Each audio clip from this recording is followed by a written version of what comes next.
Quiet quitting is really a rejection of that hustle culture and deciding that hustling isn't bringing balance or harmony or even joy to people's lives. And in many cases, it's just draining and leading to burnout. Hi, everyone, and welcome to Management Minutes with Mika and Friends. Thanks to the GovLoop team for hosting these fun and impactful segments for us to talk about some of the most relevant topics affecting the workforce today. So with that, let's get right to it with my friend, Sarah Moffat, public servant extraordinaire, leadership expert, and just all around good government advocate. Welcome, Sarah. Thanks for being here with me. Thank you for having me. I'm very excited.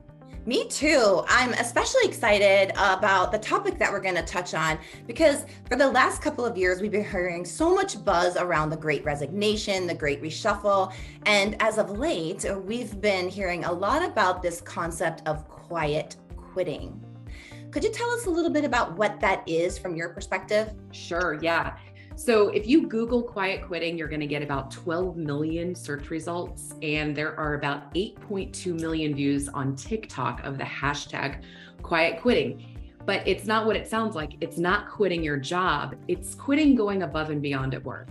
It's basically people deciding that they're going to be done with their work at their end of the day.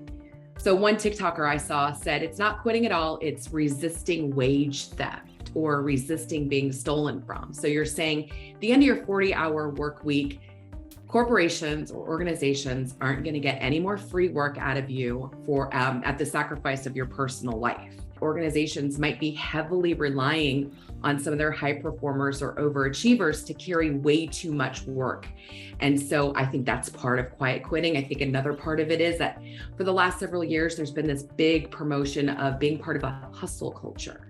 Right? Yeah. Even I fell into that. So quiet quitting is really a rejection of that hustle culture and deciding that hustling isn't bringing balance or harmony or even joy to people's lives. And in many cases, it's just draining and leading to burnout. Yeah, it's such a fascinating concept because, if we think about it in the public sector, engagement is really defined by that discretionary effort. So what would you say is the flip side of the healthy choice side of quiet quitting? Well, I think it's important for people to recognize why they're doing it. So quiet quitting can almost be retaliatory. If someone's recognizing that they're constantly being undervalued or even abused at work, let's say, for example, if you've got a really incredibly high performer with a supervisor who's never satisfied or who might be belittling and intimidating her, she might decide you're getting 8 hours from me, not a second more, not a second less. But it's also kind of robbing you of the opportunity to maybe address some inequities in the workplace or some challenging cultures. And I think the other thing that I really want to touch on just for a second is that quiet quitting might be easier for some people than others. So for some people that are part of historically underrepresented groups and who may be held to different standards in the workplace, quiet quitting can be seen as very detrimental to their overall performance, right? If we've got unconscious bias, those underrepresented communities may probably still need to go routinely above and beyond to be recognized and to be successful. So quiet quitting might cause some more problems for them in their environment than it solves. Yeah, it almost leads me to think about the concept of recency bias and distance bias, especially on hybrid and remote teams as it relates to how you delegate and designate work, because often leaders who aren't aware of that or how to mitigate for it, they're assigning work based on who they're most around or who they can most count on. There's almost some inequities around how high level or high profile projects and work can be delegated to those who often might not be as visible or even as physically present if you're talking about choice in a hybrid work environment. Totally. So Sarah, what can employers and leaders both do, or how should they even be thinking about this phenomenon of quiet quitting? The first is be self-aware. Know what kind of leader you are, and if you are creating this unbalanced working environment, right?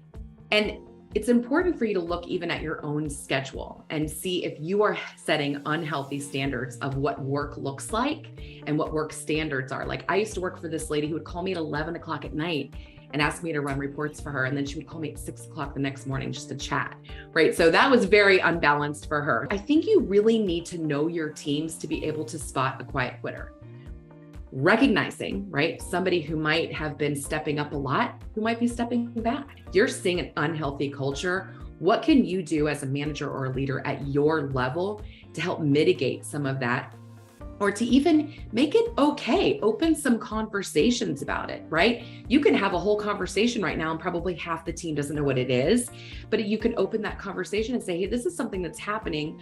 I want to be working with you to make sure this isn't a necessary thing. Quiet quitting can maybe rob you of opportunities to grow. So as a manager or leader, I would say work with your teams to help them establish healthy boundaries, but maybe set up some special projects or stretch goals that will allow people to grow and develop on a set amount of time, right? This project is going to be 3 weeks. It's going to require 7 or 10 hours of work extra every week.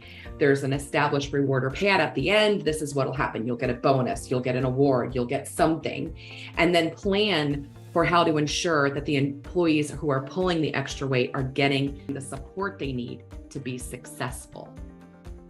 Sarah, you always have such wonderful tips and resources. It's no wonder you are one of the greatest experts and leadership coaches I know. Oh, you're the best. I love hanging out with you always, always. Yeah, it's so fun. Thanks again to GovLoop for letting us chat about this topic today on Management Minutes with Mika and Friends. Hopefully you'll tune in next time. And Sarah, thanks again for your time.